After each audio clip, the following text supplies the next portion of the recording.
You ready to have a 101 with Ika? Let's get it! What's up guys? Welcome back to my channel. Ika here! I've been getting some requests to do a tutorial on how I edit my photos using my phone. Like what applications I use, how do I make the colors pop out more, and how do I achieve my Instagram look. I basically edit using Adobe Lightroom Mobile. This is gonna be Lightroom 101. And I'm just gonna teach you the basics. I'm gonna try my best to teach you in a way that you won't get overwhelmed. Are you guys ready? Alright guys, so let's choose a photo right now. As you can see, the colors are quite desaturated. The white balance is also not correct. It's on the cool side. How do we edit this photo? You can see a lot of stuff going on at the bottom menu and you might not know where to start. So we're basically just gonna use crop, auto, light, and color for now. Let's start with crop. So just to set the alignment right, I click straighten. Because sometimes when it's handheld, there's no tripod, we don't get the alignment properly. As you can see, there are also other options like rotate and flip. You can use crop here. You can choose whatever size you want. The next one is auto. I click auto just to see how Lightroom can edit my photo, but it's still based on how you want your photo to look like. So you can still edit this using the light option in the menu. When you click that, you would see more options. For exposure, it's how light or dark your photo is. It's basically your brightness. So if you increase it, it will be brighter. If you decrease it, it will be darker.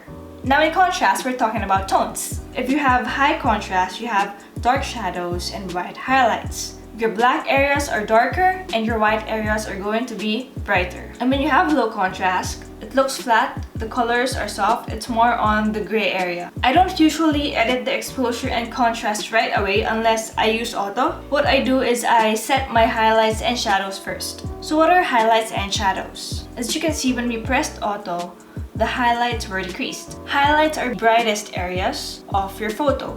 So if you decrease the highlights, you try to get the details in the washed out areas. Just to show you the difference, this is the original photo, and if you decrease the highlights, you can see more details. The clouds are showing now, and the washed out areas here in my arm are getting fixed. If you increase that, you continue to wash them out, you continue to make them brighter. So if you have the brightest areas, you also have the darkest areas, and that is what you call shadows. When we used auto, it was increased. So why was it increased? It's because you allow the details to come out in the darkest areas. So remember that your highlights and shadows recover the details that you want. Next one is your whites and blacks. Of course, your white adjusts the white areas of your photo and you continue to brighten them up. And these two set the brightest point and the darkest point of your photo.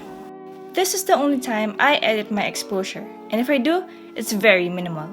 I want to show you guys the difference of setting your exposure first. You brighten up or darken the image on all the areas when you use exposure. What we want to fix are the washed out areas and the dark areas so we can see more detail.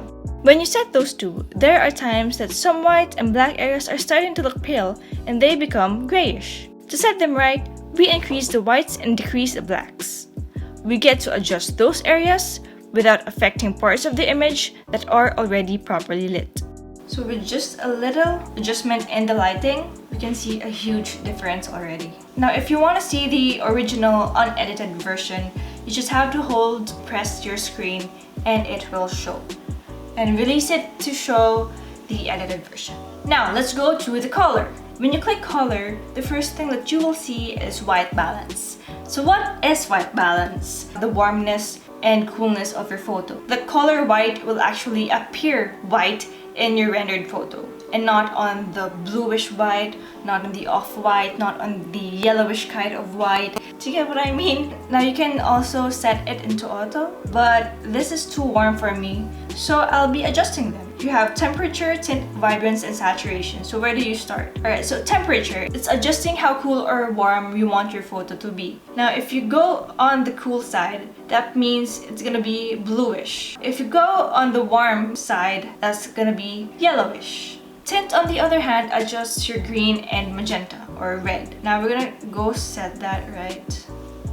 Next is your vibrance and saturation. What's the difference? If you want to increase all the colors, all the intensity of the colors, you use saturation. every color will be adjusted. So as you can see, my skin tone is just super intense, and we do not want that actually. Vibrance, on the other hand, adjusts only the muted colors or the desaturated ones. Unlike the saturation, it doesn't really affect my skin tone. It's already saturated properly. Now you can see such a huge difference by now. This is super cool, and here we are actually getting the right amount of colors when we adjusted the light and the temperature, and the colors are more realistic now. Next is the color mix, and you can see that in the upper menu. This is where you manipulate the colors. When adjusting this, don't be too extreme, guys.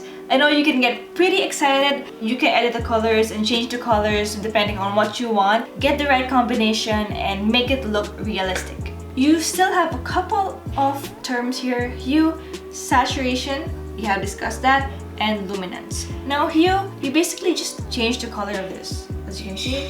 So the app is already selecting the colors, and you just have to get the right combination here. See this? It doesn't look realistic, but if you want that, then why not? I won't judge.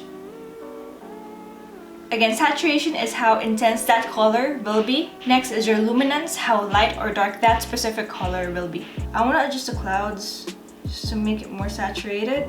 Make it a little bit on the light blue and make it darker.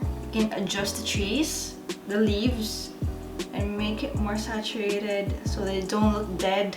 I know that all the colors are here already, but you can also use the targeted adjustment tool. Press the target icon in the middle and press any color you want. For example, the color blue, the sky.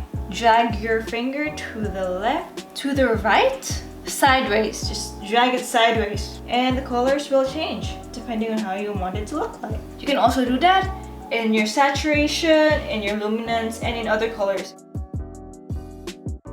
I think we're done. We're basically done. I'm happy with how my photo looks like. Now if you want to hide the menus here, just tap it once. And if you want to see again the unedited version, the original one, just do a long press. Just hold on to your screen and then release it to see the edited one. And you can really see the difference, guys. So those are the basics of Lightroom. I hope that you can edit your photos properly and nicely.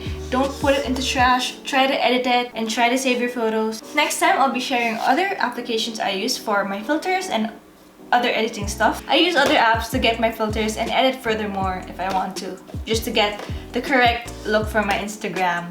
If you want me to do another tutorial, comment it down below what you want me to teach in the 101 with Ika. In the 101 with Ika. If you want to see more photos I took and edited, follow me on Instagram. My personal account is @ikawesome and my photography account is @ikalansa. If you like this video, don't forget to click thumbs up and don't forget to subscribe for more videos. This has been Ika. See you in my next vlog.